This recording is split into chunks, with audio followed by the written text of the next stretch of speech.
Idamalayar dam നിറഞ്ഞു കവിഞ്ഞതിനാൽ ഡാമിന്റെ 2 ഷട്ടറുകൾ തുറന്നുവിട്ടു. പെരിയാർ നിറഞ്ഞു കവിഞ്ഞതോടെ ഇരുകരകളിലും സമീപത്തുമുള്ള പ്രദേശങ്ങൾ വെള്ളത്തിനടിയിലാണ്.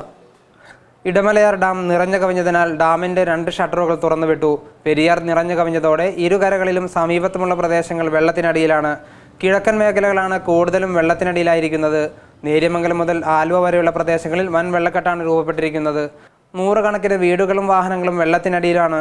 കന്നുകാലികളും സാധന സാമഗ്രികളും ഒഴുകിപ്പോയ നിലയിലും. പെരുമ്പാവൂർ കോടനാട്ട് ഒഴുക്കിൽപ്പെട്ട് ഒരാൾ മരിച്ചു. കുറിച്ചിലക്കോട് കോട്ടയിൽ ബാലനാണ് മരിച്ചത്. ഒഴുക്കിൽപ്പെട്ട ബാലന്റെ മകൻ സജീവനെ ഫയർഫോഴ്സ് രക്ഷപ്പെടുത്തി. വെളുപ്പിന് 3:30 എൻ്റെ ചേട്ടൻ എന്നെ വിളിച്ചിട്ട് പറഞ്ഞു ഡാം തുറന്നിട്ടുണ്ട്, പോൾട്രി ഫാമിലൊക്കെ ഒന്ന് പോയി നോക്കാൻ പറഞ്ഞു, വെള്ളം കയറണ്ടോന്ന്. അപ്പോൾ എനിക്ക് പോൾട്രി ഫാം ഉണ്ടായിരുന്നു. ചെന്ന് നോക്കിയപ്പോൾ വെള്ളം കയറുന്നുണ്ട്. അപ്പോൾ തന്നെ ഞാൻ അനിയന്മാരെയൊക്കെ വിളിച്ച് കോഴി കുഞ്ഞുങ്ങളെ മാറ്റാൻ വേണ്ടി ഞങ്ങൾ എല്ലാവരും ഷെഡിലുണ്ടായിരുന്നു. ഒരു ഏകദേശം ഒരു 5 മണി കഴിഞ്ഞപ്പോൾ ഒരു നിലവിളി കേട്ടു. നോക്കിയപ്പോൾ ഈ പറയുന്ന ഒരു സജീവ് എന്ന് പറഞ്ഞ വ്യക്തിയാണ് നിലവിളിച്ചുകൊണ്ടിരിക്കുന്നത്. അവർ ഈ പോത്തിനെ രക്ഷിക്കാൻ വേണ്ടി വന്നതാണ്. തലേദിവസം പാടത്ത് പോത്തിനെ കെട്ടിയിട്ടുണ്ടായിരുന്നു. അപ്പോൾ ആ പോത്തിനെ രക്ഷിക്കാൻ വേണ്ടി വന്നതാണ്. നിലവിളി കേട്ട് ഞങ്ങൾ നോക്കിക്കഴിഞ്ഞപ്പോൾ എൻ്റെ അച്ഛൻ പോയി എന്നുള്ള നിലവിളിയാണ് കേൾക്കുന്നത്. പിന്നെ ഞാൻ അനിയനെയും ആൻറ്റിയുടെ എൻ്റെ അച്ഛനും പോയി. അച്ഛനുണ്ട് അവിടെ, അച്ഛനെ നോക്കണമെന്ന് പറഞ്ഞ് ഞങ്ങൾ നോക്കിയപ്പോൾ കണ്ടില്ല. അപ്പോൾ തന്നെ ഫയർഫോഴ്സിനെ പോലീസുകാരെ ഇവരെ അറിയിച്ചപ്പോൾ അവർ തെരഞ്ഞുകൊണ്ടിരിക്കുകയാണ്. ഇതുവരെയും കിട്ടിയിട്ടില്ല. വ്യാപക കൃഷിനാശം ഉണ്ടായിട്ടുണ്ട്. ഒറ്റപ്പെട്ട പ്രദേശങ്ങളിലെ ജനങ്ങളെ രക്ഷപ്പെടുത്തി ദുരിതാശ്വാസ ക്യാമ്പുകളിലേക്ക് മാറ്റി. മലയോര പ്രദേശങ്ങളിൽ ഉരുൾപൊട്ടൽ സാധ്യത നിലനിൽക്കുന്നതായി അധികൃതർ അറിയിച്ചിട്ടുണ്ട്. 13 വർഷത്തിന് ശേഷമുള്ള കനത്ത വെള്ളക്കെട്ടാണിതെന്ന് ജനങ്ങൾ പറയുന്നു. കോതമംഗലത്തിന്റെ ചരിത്രത്തിൽ ഇതേവരെ ഉണ്ടാകാത്ത തരത്തിലുള്ള വെള്ളപ്പൊക്കമാണ് ഇപ്പോൾ ഉണ്ടായിരിക്കുന്നത്. ദേശീയപാതയിലൂടെ വാഹന ഗതാഗതം പൂർണ്ണമായും നിലച്ചു. വ്യാപാര സ്ഥാപനങ്ങളും നൂറുകണക്കിന് വീടുകളും വെള്ളത്തിനടിയിലായി. ഗ്യാസ് സിലിണ്ടർ, നിരവധി വീട്ടുപകരണങ്ങൾ, വളർത്തുമൃഗങ്ങൾ തുടങ്ങിയവ വെള്ളപ്പാച്ചിലിൽ ഒഴുകി നടക്കുന്നുണ്ടായിരുന്നു. കോതമംഗലം ധർമ്മഗിരി ആശുപത്രിയിൽ വെള്ളം കയറി പ്രവർത്തനം നിലച്ചു. രോഗികളെ ജനാല വഴിയാണ് അകത്തേക്കും പുറത്തേക്കും കടത്തുന്നത്. കാഷ്വാലിറ്റിയും ICUവും പൂർണ്ണമായി മുങ്ങി. കുട്ടമ്പുഴയിൽ 100ഓളം വീടുകൾ വെള്ളത്തിലായി. പഞ്ചായത്തിലെ 14 ആദിവാസി കുടികളും തീർത്തും ഒറ്റപ്പെട്ടു. തൃക്കാരിയൂർ അമ്പലത്തിലും വെള്ളം കയറി. കോതമംഗലം അരമനപ്പടിയിലും ജവഹർ തിയേറ്റർ പടിയിലും വെള്ളം കയറിയതാണ് ഗതാഗത സ്തംഭനത്തിന് കാരണമായത്.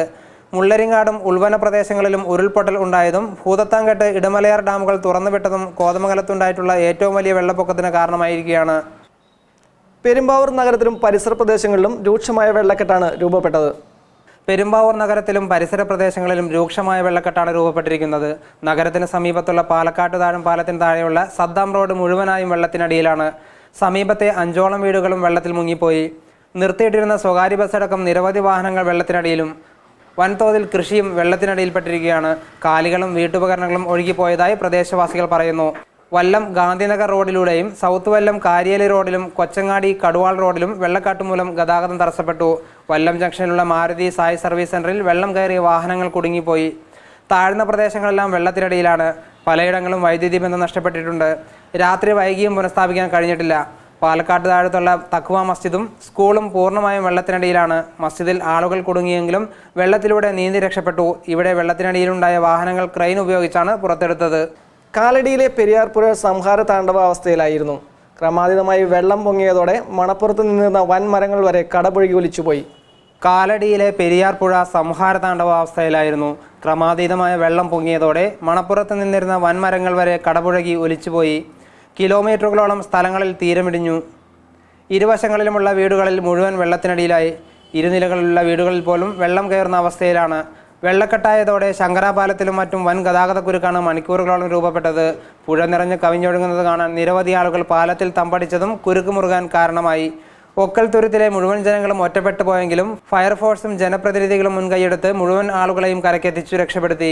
പിന്നീട് പഞ്ചായത്ത് പ്രസിഡന്റിന്റെ നേതൃത്വത്തിൽ യോഗം കൂടി ഒക്കൽ, പെരുമറ്റം, തുരുത്ത് ഭാഗങ്ങളിലുള്ളവരെയെല്ലാം ഒക്കൽ ഗവൺമെന്റ് LP സ്കൂളിൽ ആരംഭിച്ച സുരക്ഷാ ക്യാമ്പിലേക്ക് മാറ്റി. പുഴ കവിഞ്ഞൊഴുകിയതോടെ ചെങ്ങമനാട്, കാഞ്ഞൂർ, ശ്രീമൂലനഗരം പഞ്ചായത്തുകളിലും വൻ വെള്ളക്കെട്ടാണ് രൂപപ്പെട്ടത്. ചെങ്ങമനാട് പഞ്ചായത്തിലെ പുതുവാശ്ശേരിയിൽ നിരവധി വീടുകളിൽ വെള്ളം കയറിയതിനെ തുടർന്ന് ആളുകളെ മാറ്റിപ്പാർപ്പിച്ചു. ശ്രീമൂലനഗരം ഗ്രാമപഞ്ചായത്തിലെ ചൊവ്വര, തെറ്റാലി, പുതിയ റോഡ്, MLA റോഡ് തുടങ്ങിയ ഭാഗങ്ങളിൽ 70ലധികം വീടുകളിൽ വെള്ളം കയറി. ജനങ്ങളെ ഗവൺമെന്റ് LP സ്കൂളിലേക്ക് മാറ്റി. കാഞ്ഞൂർ പഞ്ചായത്തിലെ തുറവുങ്കര, പുളിയാമ്പള്ളി, മാവേലിത്തറ്റ, കല്ലുംകൂട്ടം എന്നിവിടങ്ങളിൽ നിന്ന് 400ഓളം കുടുംബങ്ങളെ ഒഴിപ്പിച്ചു. കാഞ്ഞൂർ സെന്റ് സെബാസ്റ്റ്യൻ സ്കൂൾ, ചെങ്കൽ സെന്റ് ജോസഫ് സ്കൂൾ തുടങ്ങിയിടങ്ങളിൽ ദുരിതാശ്വാസ ക്യാമ്പുകൾ തുറന്നു. നെടുമ്പാശ്ശേരി പഞ്ചായത്തിലെ കുന്നിശ്ശേരിയിൽ 50ഓളം വീടുകളിൽ വെള്ളം കയറി. പ്രദേശത്തു നിന്നും ജനങ്ങളെ മാറ്റി പാർപ്പിച്ചിരിക്കുകയാണ്. ശ്രീമൂലനഗരം തെറ്റാലി റോഡിൽ വെള്ളം കയറിയതിനെ തുടർന്ന് ഗതാഗതം സ്തംഭിച്ചു. വിവിധ സ്ഥലങ്ങളിൽ അടിയന്തര യോഗങ്ങൾ ചേർന്നു. പുനരധിവാസവുമായി ബന്ധപ്പെട്ട് ആലുവ പാലസിൽ കളക്ടറുടെ അധ്യക്ഷതയിൽ അടിയന്തര യോഗം ചേർന്നു. മന്ത്രി വി കെ ഇബ്രാഹിം കുഞ്ഞ്, MLA മാരായ അൻവർ സാദത്ത്, ബെന്നി ബഹനാൻ, വിവിധ വകുപ്പ് ഉദ്യോഗസ്ഥർ, മറ്റു ജനപ്രതിനിധികൾ തുടങ്ങിയവർ പങ്കെടുത്തു. കനത്ത മഴയെ തുടർന്ന് നെടുമ്പാശ്ശേരി വിമാനത്താവളം നാളെ 3:30 വരെ അടച്ചിടാൻ തീരുമാനിച്ചു. വിമാനത്താവളത്തിന്റെ പ്രവർത്തനം പൂർണ്ണമായി നിലച്ച അവസ്ഥയിലാണ്. കനത്ത മഴയെ തുടർന്ന് നെടുമ്പാശ്ശേരി വിമാനത്താവളം ചൊവ്വാഴ്ച 3:30 വരെ അടച്ചിടാൻ തീരുമാനിച്ചു. വിമാനത്താവളത്തിന്റെ പ്രവർത്തനം പൂർണ്ണമായി നിലച്ച അവസ്ഥയിലാണ്. വിമാന സർവീസുകൾ തടസ്സപ്പെടുന്ന വിധത്തിൽ റൺവേയിൽ വെള്ളം കയറിയതായി അധികൃതർ അറിയിച്ചു. വിമാനത്തിന്റെ പാർക്കിംഗ് ഏരിയ പൂർണ്ണമായും വെള്ളം കയറിയ അവസ്ഥയിലാണ്. കനത്ത മഴയെ തുടർന്ന് തിങ്കളാഴ്ച രാവിലെ അടച്ച വിമാനത്താവളത്തിലെ സ്ഥിതിഗതികൾ 1 മണിക്ക് വിലയിരുത്തിയ ശേഷമാണ് അധികൃതർ വിമാനത്താവളത്തിന്റെ പ്രവർത്തനം പൂർണ്ണമായി നിർത്താൻ തീരുമാനിച്ചത്.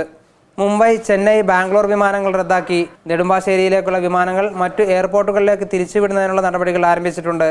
മറ്റു എയർപോർട്ടുകളിൽ നിന്ന് യാത്രക്കാരെ ട്രെയിൻ, റോഡ് മാർഗം കൊച്ചിയിലെത്തിക്കുമെന്ന് അധികൃതർ അറിയിച്ചു. വിമാനത്താവളത്തിലെ റൺവേയിൽ വെള്ളക്കെട്ട് രൂക്ഷമായതോടെ മതിൽ പൊളിഞ്ഞുപോയി. 50 മീറ്ററോളം നീളത്തിലാണ് മതിലിടിഞ്ഞത്. വിമാനത്താവളത്തിന്റെ സുരക്ഷാ പ്രശ്നം കൂടി രൂക്ഷമാകുന്ന രീതിയിലാണ് മതിലിടിഞ്ഞിരിക്കുന്നത്.